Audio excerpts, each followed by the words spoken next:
The second coffee mug was still warm. That's the detail I can't explain. Not the mug itself. Not the fact that it was sitting on my picnic table. It was the steam rising from it on a morning when I hadn't shared my campsite with anyone. I remember wrapping both hands around my own mug to warm them against the cold.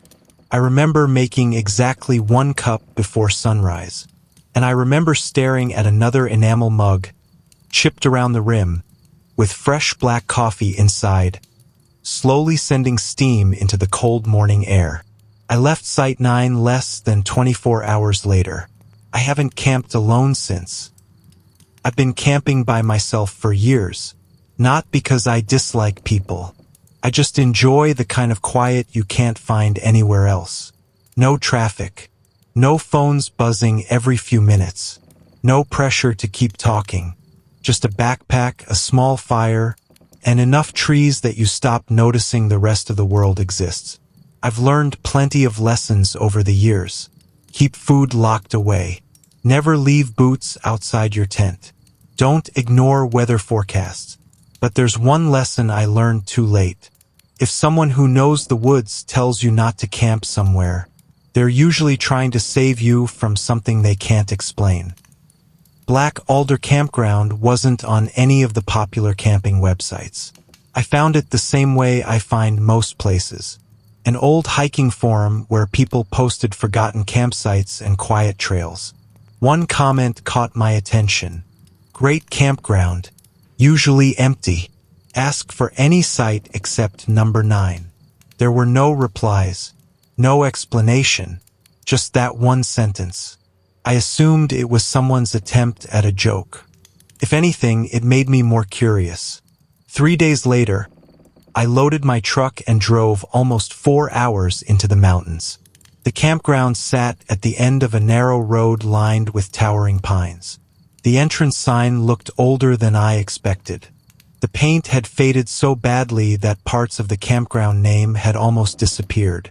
There were 50 campsites, only 4 vehicles. It was the middle of summer.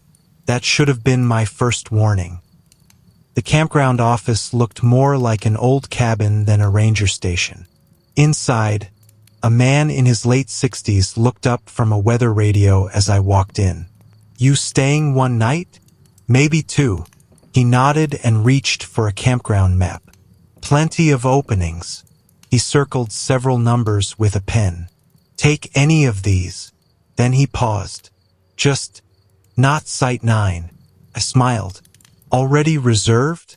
He didn't smile back. "No." "So what's wrong with it?" "Nothing." He folded the map. "We simply don't use it anymore." That answer didn't match what I'd seen driving in. The access road to Site 9 had been freshly graded. Grass around the entrance had been trimmed recently. If they weren't using it, someone was still maintaining it. "Maintenance?" I asked. He looked at me for a moment before answering. "If I tell you another site is better, would you believe me?" I laughed. "I probably would." "Good." He slid the map across the counter. "Then pick another." I wish I had. Driving through the campground, I passed Site 3. An older couple sat beside a camper reading paperback novels. Site 5. Empty. Site 7. Empty. Then I reached Site 9. It was easily the best campsite in the park. Private. Flat. Surrounded by tall pines. The creek ran just far enough away that you could hear the water without seeing it. It even had more space than the neighboring sites. There were no cones, no chains, no signs saying closed. Nothing. It looked ready for campers. I actually drove past it once, then turned around. The whole thing felt ridiculous. Maybe the ranger wanted to spread campers around. Maybe they were repairing something I couldn't see. Or maybe someone on that hiking forum had started a joke years ago, and everyone else kept repeating it. I backed into Site 9, killed the engine, and just sat there. The silence was noticeable, not because it was loud, because it kept changing. Birdsong would fill the trees. then stop all at once. No fading, no gradual quiet, just everything stopping together. A minute later, it would all start again. Setting up camp took less than half an hour. While staking my tent, I noticed something odd near the fire ring. The ashes were cold, but they weren't old. Someone had cleaned the fire pit. Not long ago, the stones looked freshly washed. Even the metal grill had been wiped clean. I've camped enough to know that's unusual. People leave burnt wood, half-finished logs. This fire ring looked prepared, like someone expected another camper. I walked a slow circle around the campsite. That's when I noticed 2 iron hooks bolted into one of the pine trees. Old, hand-forged, too low to hold a bear bag, too close together for a hammock. No idea what they were meant for. I snapped a picture and forgot about them. At least, I thought I did. The afternoon passed quietly. I hiked down to the creek, filtered water, watched trout dart through the shadows. It was exactly the kind of peaceful trip I'd been hoping for. On my way back, I crossed paths with the older couple from Site 3. The man smiled politely. Getting settled? Just about. What site? 9. Both of them stopped walking. His wife looked at him before looking back at me. You mean, you're staying there? I figured I'd give it a try. The man's smile disappeared. I'd ask for another. So did the ranger. He nodded slowly. I'm not surprised. I laughed. Nobody wants to tell me why. He hesitated long enough that I thought he might actually explain. Instead he asked, "When did you get here?" "Around noon." He frowned. "That's strange." "What is?" "When we drove by this morning, there was already someone at your campsite." I blinked. "What?" "A green tent." He pointed toward the trees. "Right where yours is now." My stomach tightened. I would have seen it. So would I. His wife gently touched his arm. "We should go." As they walked away, the man turned back one last time. "If you hear someone outside tonight, don't answer." Those words stayed with me for the rest of the evening. Not because I believed them, because they sounded like advice he'd learned the hard way. I tried distracting myself, made dinner, read a few chapters of a novel, watched daylight disappear through the trees. Around 9 o'clock, I heard footsteps. Slow. Crunch, crunch, crunch. Not on the road. Inside my campsite. They stopped just beyond the fire ring. I grabbed my flashlight. The beam swept across empty chairs, the picnic table, the trees. Nothing. No person. No animal. The silence returned. After a minute, I convinced myself it had been a deer. I climbed back into the tent, zipped the door, clipped the zipper from the inside like I always do. Then I placed my truck keys beside my pillow. If anyone came into camp, I'd hear them, or so I thought. Sometime before dawn, you woke to a smell. Fresh coffee, rich, strong, close enough that it felt like someone had just poured a cup beside my tent. I sat up immediately. The smell faded within seconds. I listened. Nothing. No footsteps. No voices. Just the creek and the wind moving softly through the pines. I lay back down. Eventually, I fell asleep again. The next time I opened my eyes, it was morning, and there were 2 coffee mugs sitting on my picnic table. One of them was still steaming. I stayed in my tent for almost a full minute. I kept waiting for someone to step out from behind a tree and admit they were messing with me. Nobody did. The steam continued to curl off the second mug until the morning air swallowed it. Finally, I stepped outside. My own mug sat exactly where I'd left it the night before. Blue enamel, a small chip near the handle, half full of cold coffee. The second mug was different. White enamel with a faded blue rim. older than mine by decades. The coffee inside was fresh enough that I could still smell it. I reached out with one finger and touched the side. It was warm, not just warmer than the air, warm enough that someone should have been standing nearby. I looked around the campsite. The fire ring was cold. No smoke, no glowing embers, no fresh footprints. Nothing suggested anyone had been there since I'd gone to sleep. I picked up the mug. There wasn't a logo, no initials, nothing that could tell me who it belonged to. I poured the coffee into the dirt. The smell lingered for several seconds before disappearing into the pine needles. Then I set the mug on the picnic table and pulled out my phone. No signal.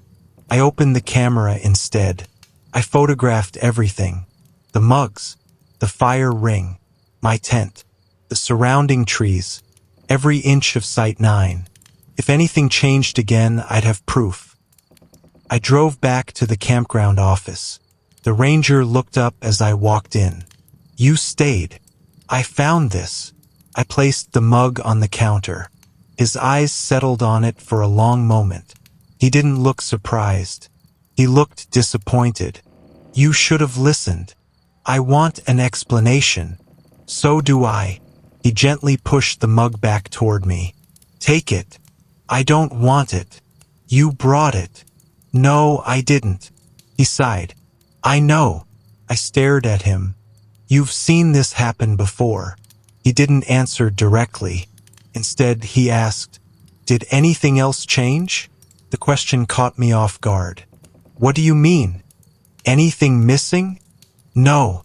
"Anything new?" I hesitated. "Just the mug." He nodded to himself. "As long as it's only one thing." Only one thing. The way he said it made my stomach tighten. "What happens when it isn't?" He looked toward the office window instead of at me. "I'd pick another campsite. I already paid." "I'm aware." He folded his hands.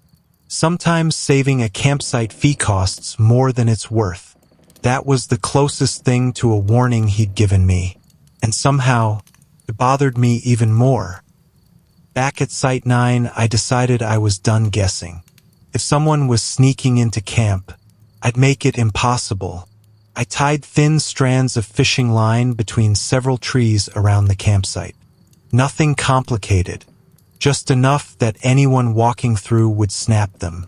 I sprinkled a light layer of flour across the narrow path leading to my tent. Then I took another series of photographs. Finally, I used a black marker to put a tiny dot underneath the old coffee mug. If someone replaced it, I'd know.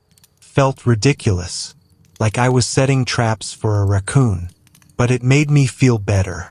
At least I was doing something. The afternoon passed quietly, almost too quietly. Around 3 o'clock, I decided to hike the short loop trail behind the campground. Before leaving, I photographed my campsite one last time.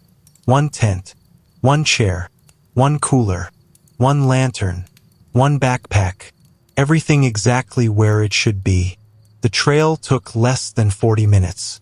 I didn't meet another person. The woods felt strangely empty, not silent, just unoccupied, like everyone had decided to stay somewhere else. Halfway back, I caught the smell of bacon. It was unmistakable.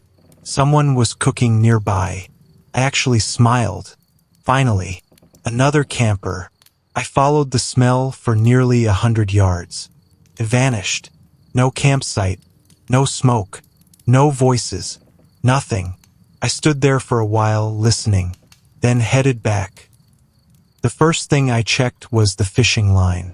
Still intact. The flour. Untouched. No footprints. Not even from an animal. I let out a slow breath. Maybe I'd finally convinced myself this was all coincidence. Then I looked toward the picnic table. There were now 2 chairs. Mine and another one. An old canvas chair with faded green fabric. It faced the fire ring. Not the woods. Not the road. The fire. As if someone had been sitting there waiting for it to be lit. I slowly compared the campsite to the photos on my phone. The second chair wasn't there. There was no question. Something had changed. Without crossing the flower, without breaking the fishing line, without leaving footprints, I walked around the chair.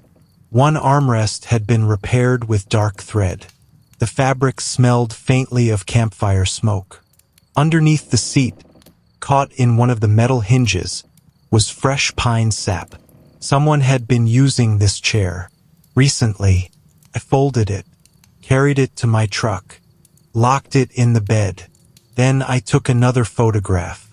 If another chair appeared, I was leaving. No more questions. No more curiosity. If you've ever camped by yourself, you're probably thinking I should have packed up right then. Looking back, you're right. Curiosity is a terrible reason to ignore your instincts. And if you're enjoying this story so far, don't forget to like the video and subscribe to The Forgotten Campsite. There are places in the woods with stories people never write on trail maps. And this wasn't the last strange thing waiting at Site 9. Clouds rolled over the mountains just before sunset. The temperature dropped fast. I skipped making another fire. For some reason, I didn't want to give whatever was happening a reason to feel welcoming. I ate a sandwich, checked the fishing line again. Still untouched. The flour remained smooth. I crawled into the tent just after 9. This time, I didn't even try to sleep. I rested with my flashlight beside me and my phone recording audio. Hours passed. Nothing. Sometime after midnight, I heard canvas. Not my tent. Another tent. The sound was unmistakable. Fabric being pulled tight over poles. Then came the soft metallic click of pole joints locking into place. Someone was setting up camp. Slowly, patiently, just outside my tent. I grabbed my flashlight and unzipped the door. The campsite was empty, but something was different. The air smelled strongly of fresh coffee again. And there, hanging from one of the old iron hooks on the pine tree, was a faded green towel. It dripped steadily onto the ground below. The towel was soaked, yet the dirt beneath it was completely dry. I didn't touch it. My flashlight drifted lower. My chest tightened. Beside my own hiking boots stood another pair. Old leather boots, muddy, carefully placed side by side, facing the entrance of my tent, as though whoever owned them had already gone inside. I didn't move.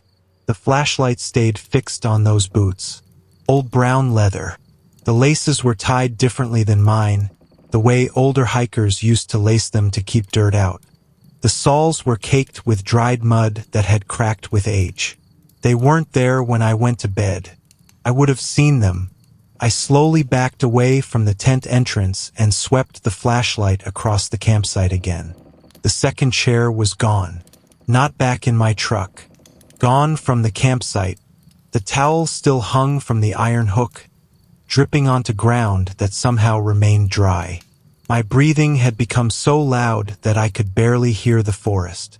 I wanted to leave, right then, but my truck keys, they weren't in my pocket. I had left them inside the tent. For the first time that night, I had to turn my back on those boots.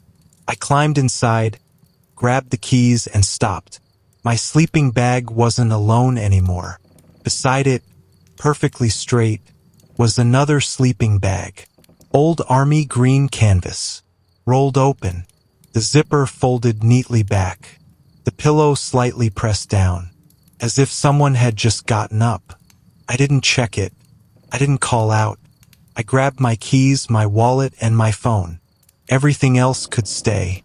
I stumbled back outside, slammed the truck door, and hit the locks before I even started the engine. The headlights flooded Site 9. For one brief second, everything looked normal again. No boots, no towel, no second sleeping bag, just my tent. I almost laughed. Then the headlights shifted as I backed up.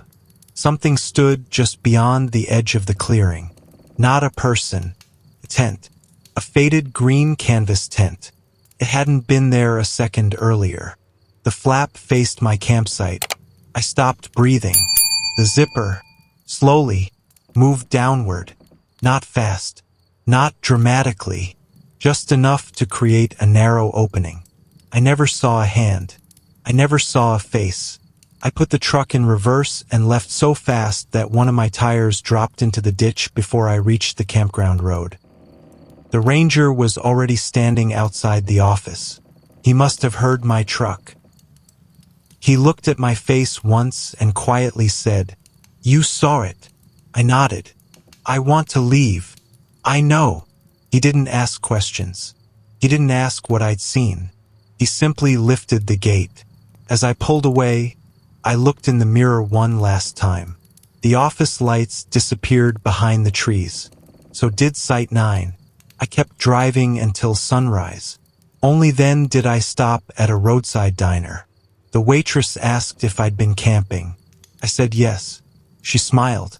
"You look like you didn't sleep." I smiled back. "I didn't." She poured me a cup of coffee. Couldn't drink it. The smell made my stomach turn. When I got home, I unloaded the truck. That's when I noticed something strange. The old canvas chair was back. Not in the truck bed. Not tied down. Just folded neatly beside my camping gear in the garage. I was certain I'd left it locked in the truck at the campground. I picked it up, turned it over. The pine sap was still caught in the hinge. The same chair. Without thinking, I drove it to the local landfill and threw it into a dumpster. I watched the garbage truck compact everything the following morning. I told myself that was the end of it. It wasn't. A month later, I unpacked my camping gear to clean it before another trip. Inside one of the side pockets of my backpack, I found an old toothbrush. Wooden handle. Natural bristles. Nothing like the plastic one I use. I threw it away. The next day, it was back. This time, inside my cooking pot. I threw it away again. A week later, it was hanging from the outside pocket of my backpack. I stopped touching it after that. I never went back to Black Alder Campground. Curiosity wasn't worth it anymore. But I couldn't stop thinking about the older couple, especially what the man had said. "If you hear someone outside tonight, don't answer." A few months later, I drove back to the campground. Not to camp, just to ask questions. The ranger's office was locked. A handwritten notice was taped to the window. Office closed for renovation. Another ranger from a nearby park happened to be checking the grounds. I asked him if the older man with the gray hair still worked there. He looked confused. "What older man?" "The one who checked me in. There hasn't been a full-time ranger assigned here in almost 3 years." I laughed. "I checked in with him." "No," he said quietly. "You couldn't have." I pointed toward the office. He was sitting right there. The ranger slowly shook his head. "That office hasn't had power in months." I didn't argue. I thanked him and left. Maybe he was mistaken. Maybe the old ranger had been filling in. Maybe there was a simple explanation. I still tell myself that sometimes. Last winter, I was sorting through old camping photos on my laptop. I opened the pictures I'd taken at Site 9. The first showed my tent, the picnic table, one chair, everything exactly as I remembered. The second photo, taken only 40 minutes later, showed 2 chairs. I hadn't noticed before. The second chair was already there, hidden in the shadow beside the fire ring. I zoomed in. The image became grainy, but I could still make out something sitting on the chair. An enamel mug, white, blue rim, steam rising from it. Someone had been there before I ever noticed. I closed the laptop, deleted every photo from that trip, and I've never looked at them again. These days I still camp, just not alone, and never anywhere with numbered campsites. because every time I wake up in the woods now, the first thing I count is the coffee mugs. If there's ever more than one, I'm leaving everything behind. If you made it all the way to the end, thank you for spending part of your time here at the Forgotten Campsite. If this story made you look at an ordinary campsite a little differently, I'd really appreciate it if you left a like, subscribed to the channel, and turned on notifications so you don't miss the next journey into the woods. And if you've ever had a strange camping experience, or even heard a story that still doesn't make sense, share it in the comments. Some of the most unsettling stories aren't the ones people invent. They're the ones people can't explain.